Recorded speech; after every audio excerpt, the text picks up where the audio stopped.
Hello, everyone. Welcome back to Mr. Speaking. I'm Emily. Hello, Emily. Hi, everyone.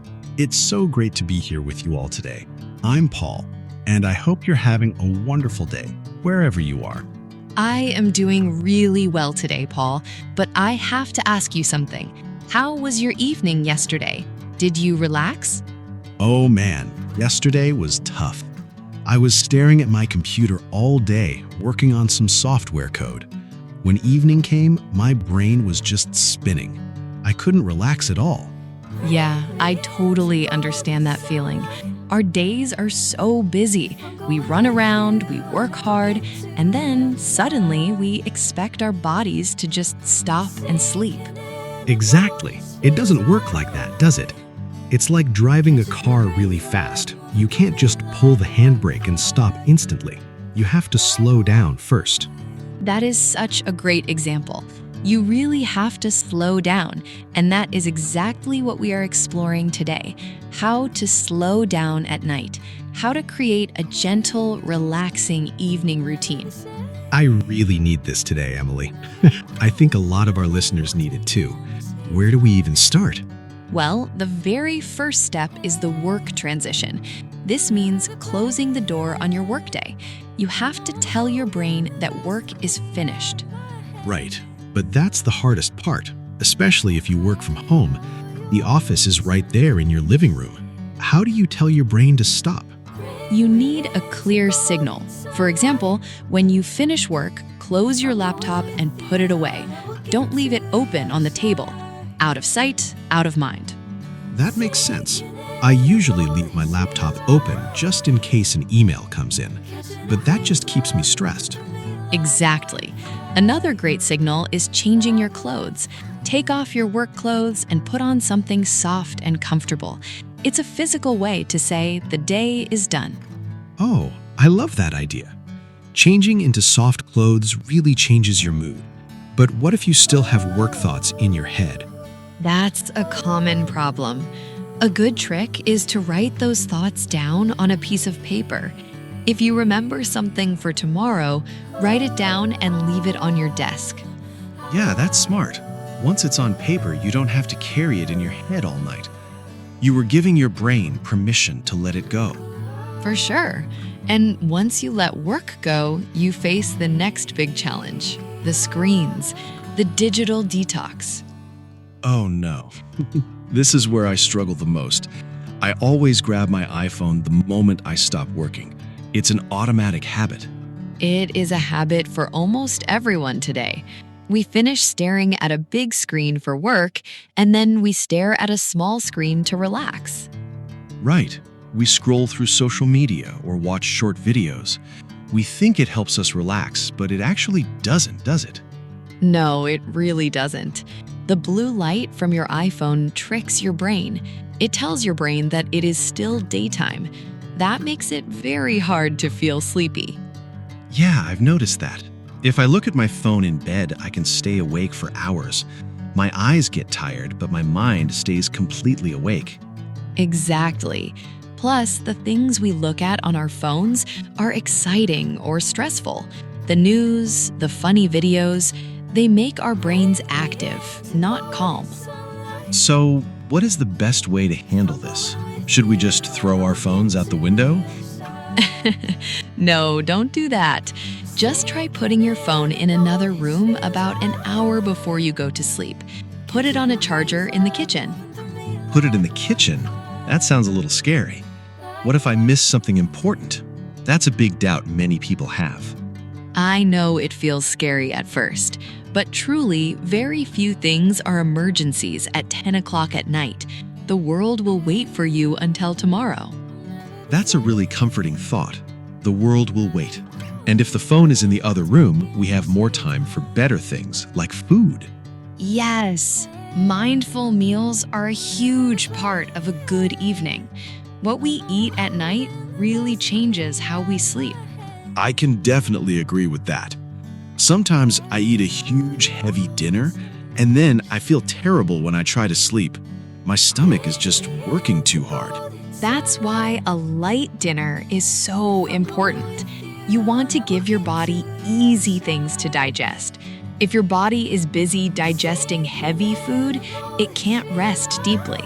What kind of food is good for the evening? I usually just grab whatever's fast, which isn't always the healthiest choice. It's best to choose simple, healthy things. Maybe some soup, or a fresh salad, or a light sandwich. Actually, yesterday I had some traditional pão de queijo and a light tea. It was perfect. Oh, that sounds amazing. I need to try that. But it's not just what we eat, right? It's also how we eat it. Absolutely. Mindful eating means slowing down. Don't eat while standing up in the kitchen. Don't eat while looking at your iPhone. Yeah, I do that a lot. I eat and scroll at the same time. I don't even taste the food when I do that. It just disappears. Exactly. Sit down at the table. Look at your food. Chew slowly. Take the time to actually enjoy the flavors. It is a moment to respect yourself and your body. That sounds so peaceful.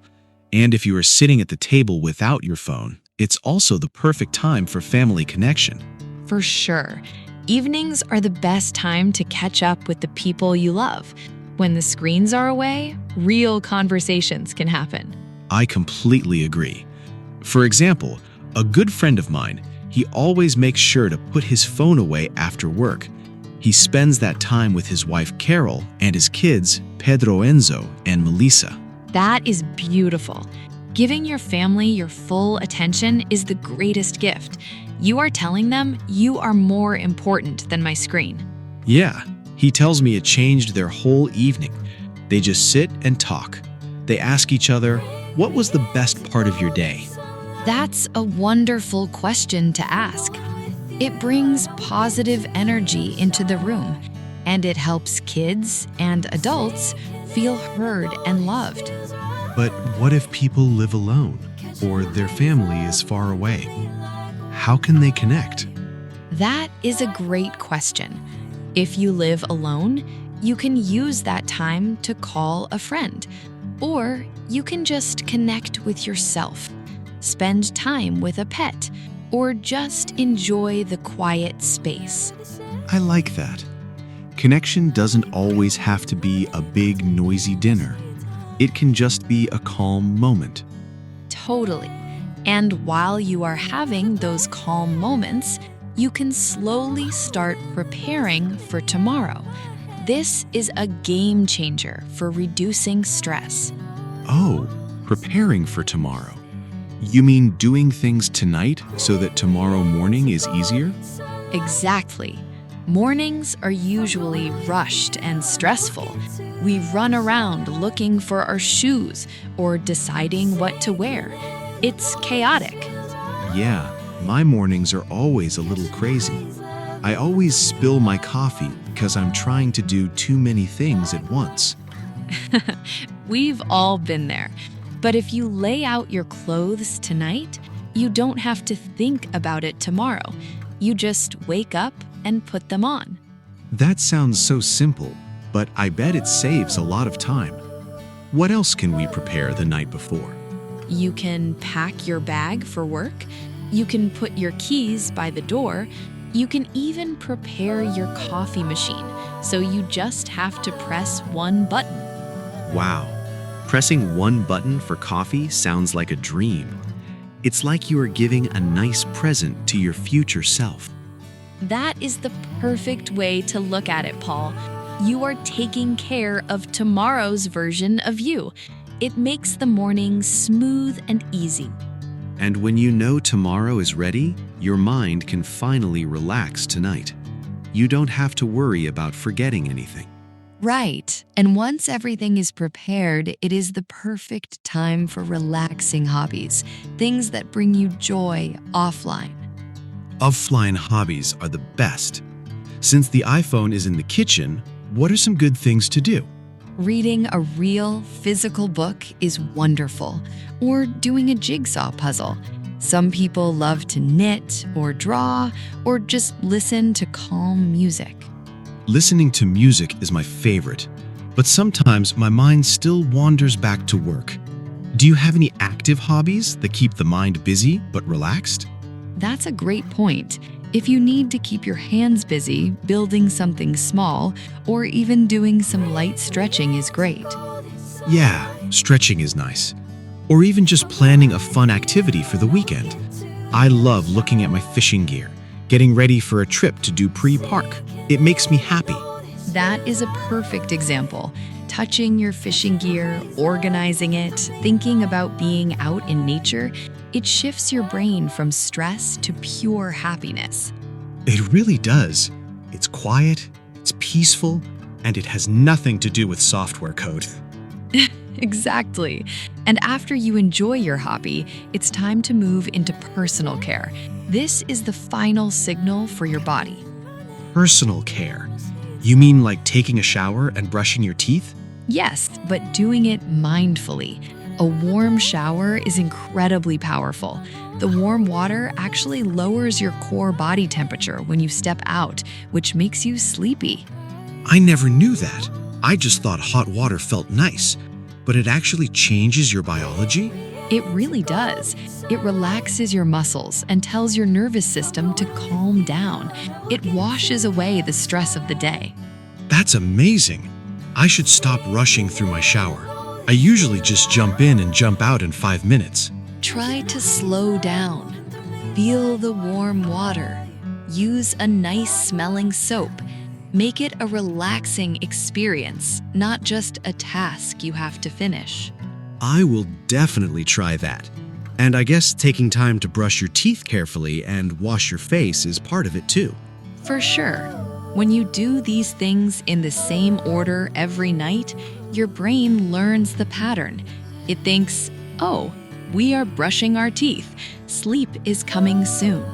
That makes so much sense. It's like training your brain with gentle habits.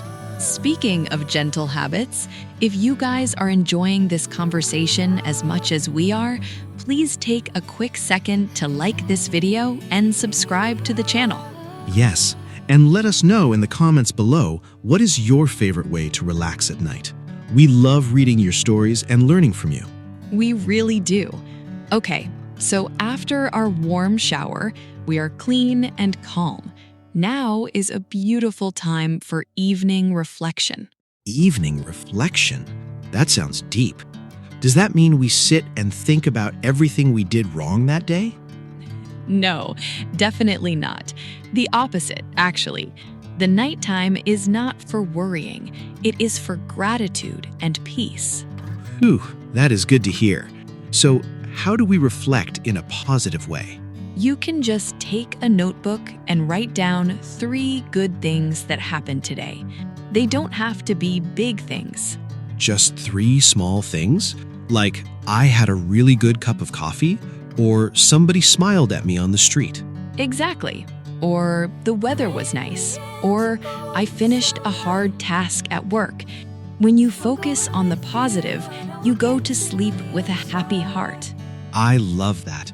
Sometimes the days feel so heavy, but if we look closely, there is always a little bit of magic in every day. That is so true, Paul. Writing it down helps you remember the magic.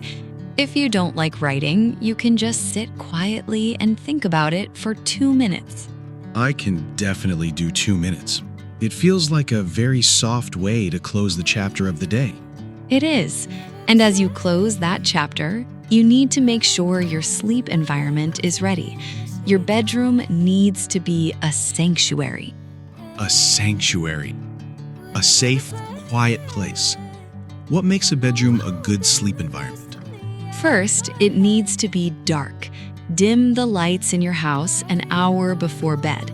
In your bedroom, use heavy curtains to block out the streetlights.